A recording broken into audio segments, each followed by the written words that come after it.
this season. No surprise, sitting at number 1, the reigning Super Bowl champs and the Kansas City Chiefs. Number 2, the San Francisco 49ers. At 3, the Baltimore Ravens, who I think you could have made an argument was the best team in the NFL a season ago had they not lost that AFC Championship game, and then obviously not even get to the Super Bowl. The Lions check in at 4, the Eagles at 5, Cincinnati at 6, at 7, the Houston Texans, and at number 8, the Buffalo Bills. And Eric, we'll dive into a couple of these squads, but let's start at the top from a Super Bowl perspective. They're trying to be the first team to three-peat. Is this as simple as you got Patrick Mahomes, you get the benefit of the doubt, and you should be number 1?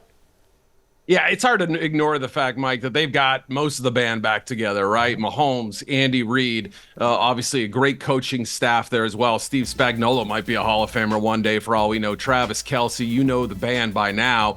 But, they still have some pieces they have to worry about. No L'Jarius Sneed. That puts Trent McDuffie in that number 1 role. And a rookie left tackle, Kingsley Suamataia. How is he going to hold up, especially with some tough games early in the season? I mean, you've got Baltimore week 1, Cincinnati week 2, Houston and Buffalo on the schedule as well. So, AFC West has gotten tougher. They play some of the heavyweights in their conference. It's going to be a battle as usual, but last year proved, Mike, that they don't even have to have a great regular season and they could still be the best and top the mountaintop when the season ends. Well, the team that had the best season in the NFL, at least in my mind, was the Baltimore Ravens, who you have sitting at number 3. Statistically speaking, first team since 1970 to lead the NFL scoring defense, takeaways, and sacks in a single season. They don't have Mike McDonald, their defensive coordinator, who now heads to Seattle. Did you think about slotting them number 2? I did, yeah. Obviously, it looks like I just cut and paste last year's conference championship games in the top 4 slots, and that's a fair criticism. But I do worry about the offensive line a little bit. You mentioned the defense too. Mike McDonald gone. Zach Orr, 31-year-old defensive coordinator. He's got guys on his defense older than he is. That's a question mark. But yeah, the offensive line. I mean, you could argue there are questions at 4 of the 5 spots possibly. First-year starters at right tackle, Roger Rosengarten, left guard, Andrew Voorhees was a 7th-round pick, didn't play last year. So I realize Lamar and Derrick Henry, their new running back, those 2 guys can kind of make up for a bad offensive line with their ability to either break tackles or run around him. But there still has to be that protection up front. There still have to be the takeaways and sacks on defense. So I didn't feel like they quite stacked up to where we saw them for most of last season. Wow, I feel like you're going to get some heat on this. Derrick Henry alone, yeah, and you know probably. this, Eric.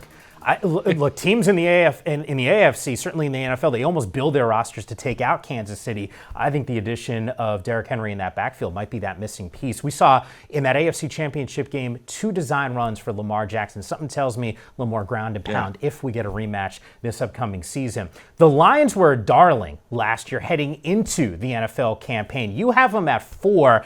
They're no longer, they're the team that's now getting hunted at this point. Did you hedge a little bit and maybe want to slide them back a little bit? Yeah, I mean, you still have to see improvement on that defense, right? And we know how explosive that offense is. Obviously, Jared Goff back. Ben Johnson, the talented play caller, gave up a head coaching opportunity in Washington to stay in Detroit and keep this train rolling. And, they can score with anybody, but have they made enough defensive improvements? That's where I just hold back a little bit. I want to see it first. And they made additions in the secondary. They added to the front line as well. DJ Reader, Marcus Davenport, a little bit of a question mark with his injuries in the past. But those 2 rookie corners, Arnold and Rakestraw, rounds 1 and 2, clearly targeted that as a major area of need of improvement. So if there are significant strides on that side of the ball, they were actually decent defensively the first handful of games of the year and seemed to regress as time went on. I'd love to see the opposite, right? If they start slowly, that's fine. But by the end of the season, as long as they're in that kind of middle of the pack, opportunistic defense, get key takeaways, make red zone stops, hold teams to field goals, boy, what a difference that could make. That could have cost them a 17-point lead in San Francisco in the NFC Championship game. That defense is certainly going to be in the spotlight this year, but I think Detroit you have to put them among the Super Bowl contenders. They're one of my Super Bowl teams this year. So I'm excited about what might happen in Detroit this year. Yeah, we had to do it for one of our shows, and I actually went with the Lions as the team that I thought could get to the Super Bowl, and I'm with you. I'm sort of buying on some strides on that defensive side. I was privy. I get your list, and by the way, Eric's full list on NFL.com. You can go 1 through 32. Last night I'm analyzing it, and I took a deep breath, and I said Philadelphia sitting at 5, and I don't hate it, but at the same time, I saw a collapse last year where this team lost 5 out of the last 6. I get it, Saquon's there, but they lose leadership. Kelsey gone. Fletcher Cox now on the defensive side. He's gone. How much did you waver on having them as a top 5 team in the NFL? Yeah, I mean, as I said in the intro there, I mean, they were a 10-1 football team, but at the same time, when you watch closely, they had a loss to the Jets. They almost lost to the Patriots week 1. They had a couple other games where they really had to grind their gears to get the victory. So, this is a team that only outscored its opponents, I think, by 5 points last year, despite a pretty good record, even with the downfall at the end of the season. But yeah, what happened in December and January has to worry people on the big scale. Is this going to carry over? Is the perceived awkwardness between Nick Sirianni and Jalen Hurts going to kind of cloak this entire season? I don't know the answer to that, right? I'm not inside the locker room, but Hurts has had a good preseason. He's had a good camp. He's got that quiet, stoic style. Will that translate?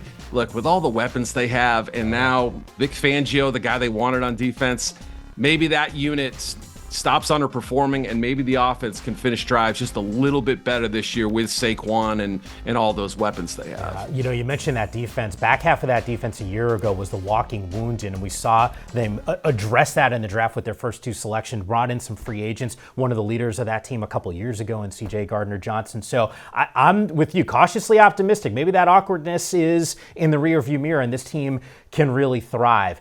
Cincinnati at 6, Joe Burrow, when he's healthy, Eric, and you know this, they're playing in AFC championship games. He wasn't a season ago. He missed the final 7 games. I just get worried. It's a wrist injury for him, but you have him as the 6th-ranked team heading into the season in the NFL. It seems like you're not concerned about it. Well, it's one of those balancing acts again, Mike, because I have them as a Super Bowl team, and I fully recognize their shortcomings or their potential weaknesses, their Achilles heels, whatever you want to call them. If Joe isn't protected, we know what happens, right? The seasons where he's been able to play 16 games or more, the Bengals have had team success. They got to a Super Bowl. They've reached an AFC championship game. In seasons where he's started 10 or fewer games, including his rookie year and last year, things haven't gone as well. So there's a direct correlation between how the Bengals perform and how Joe Burrow is feeling health-wise. So it worries me Trent Brown is out. They've got to count on Amarius Mims, the rookie right tackle, but he's looked special early on. He's a talent. They have a lot of 2nd and 3rd year guys ready to elevate in roles. And so maybe that defense and that run game, those are probably the 2 other big worries. Maybe they're not as big a concern when you have guys like Chase and Higgins and Andre Eusebius, I think, is going to have a good year as well. We assume Chase is going to be there, right? I have a lot of things, a lot of plates spinning in the air right now, and crossing fingers and doing whatever I can to make it work. But assuming Ja'Marr Chase shows up, I feel great about this team in the long run. Even with all the questions. The division is brutal. Just throwing that out there, which is going to be another factor. But I'm with you. Joe Burrow, when he is healthy, I mean, the dude is just throwing darts out on the football field. And there's a reason why it was back-to-back AFC championship games. Obviously, last year that didn't happen in a 9-8 campaign.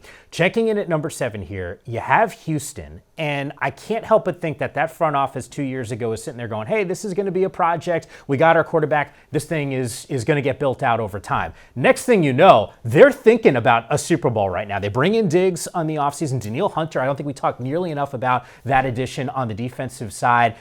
I think C.J. Stroud's a top 5 quarterback in the NFL. Like, there's a real argument, Eric, and I think fans in Houston might sit here and go, no, we should actually be higher than 7th. Yeah, I've been pumping the brakes ever so slightly. I'm not selling stock. I'm not dumping. I'm not offloading. I'm just saying, hey, let's keep an eye on the fact that they had a pretty easy schedule last year, right? I don't want to put too much stock into that because Stroud was amazing. Will Anderson was terrific. D'Amico Ryans was a brilliant first-year head coach. I think that this team is going nowhere but up, but to me, they're a little bit in that same place that the Jaguars were 1 year ago. Everybody's darling. They had the big playoff upset. Trevor Lawrence, things are finally right. They started 8-3, crashed down the stretch. So could I see something like this happening with Houston with a loaded schedule and everybody now kind of having them in their crosshairs? Possibly. I still think they're good, but you look at the number of teams they play, it is daunting. So how will they hold up in some of these early season tests and against like the Bears, for instance, and kind of these second tier teams?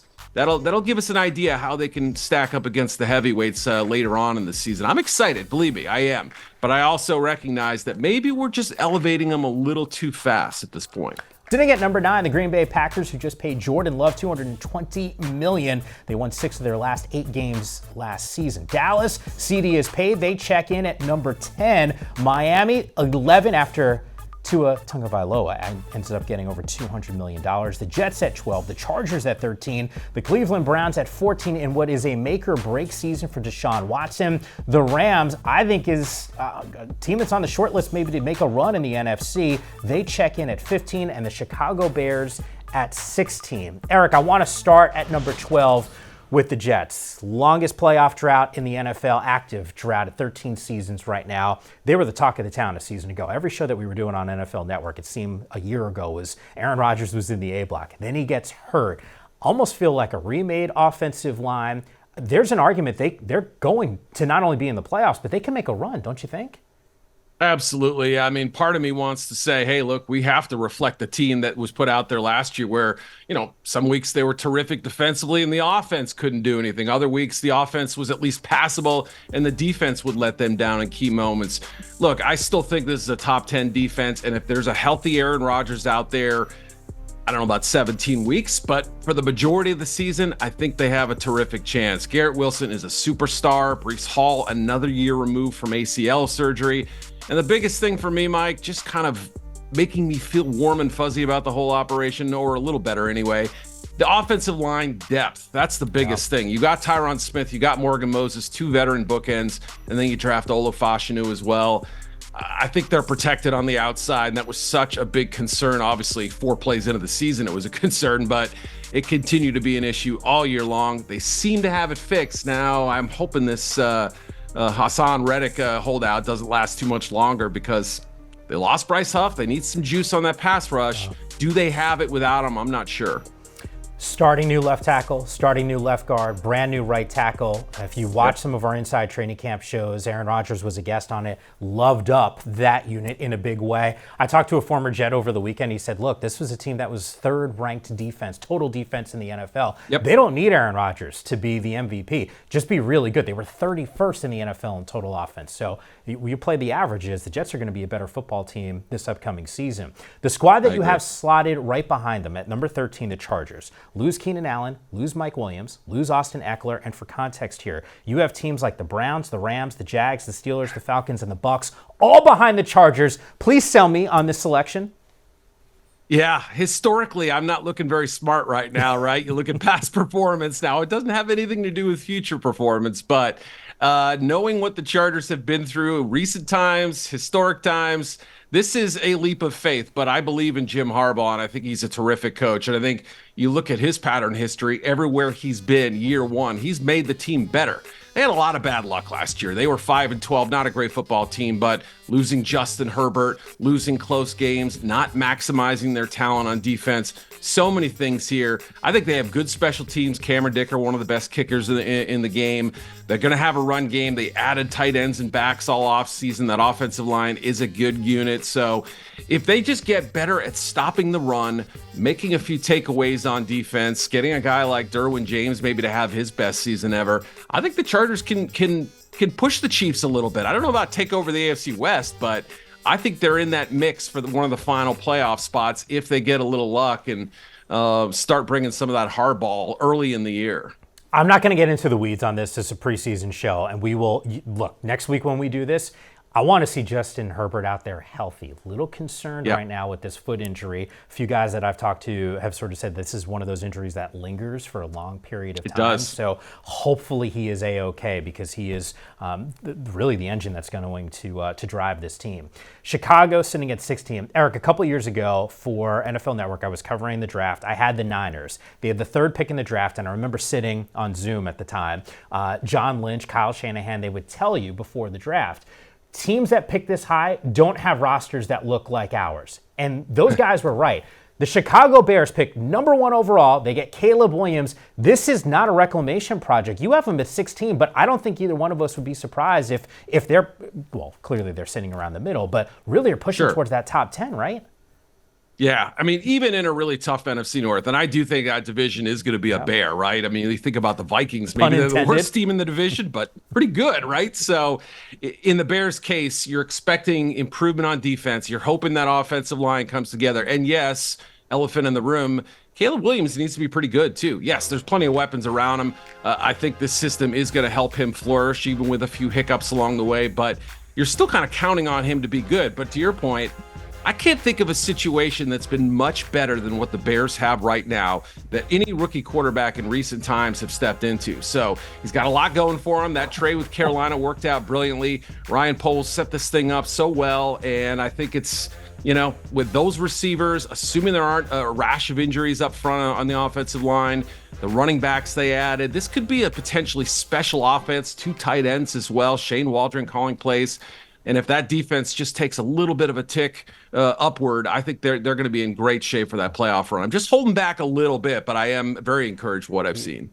Look, we watched them in the preseason. I remember being on set with Brian Baldinger before one of their preseason games on NFL Network. He said, we gotta lower the expectations. We get to halftime, we're comparing him to Patrick Mahomes. He's got like the no-look passes, the sidearm stuff. So I'm with you. I don't think we can squash expectations. Caleb Williams looked terrific in the preseason, and he's the future in Chicago. Hopefully he's able to stay healthy, and he looks like this in week number 1. Eric, at number 17, has got the Jacksonville Jaguars. 18, the Steelers. Yeah, they're rolling with Russ. 19, the Falcons, after paying Kirk Cousins. Number 20, the Tampa Bay Bucks. And just in case you're wondering, we will have a conversation about this order with those 2 teams in just a moment. The Colts, Anthony Richardson is healthy. They check in at 21. The Seahawks with Mike McDonald, now their head coach, at 22. Minnesota, they got Sam Darnold ready to rock and roll. They check in at 23. And the 24th ranked team, according to Eric, fans in Arizona might be a little happy with this after a 4-win campaign. But Eric, let's jump into this. At number 19, the Falcons.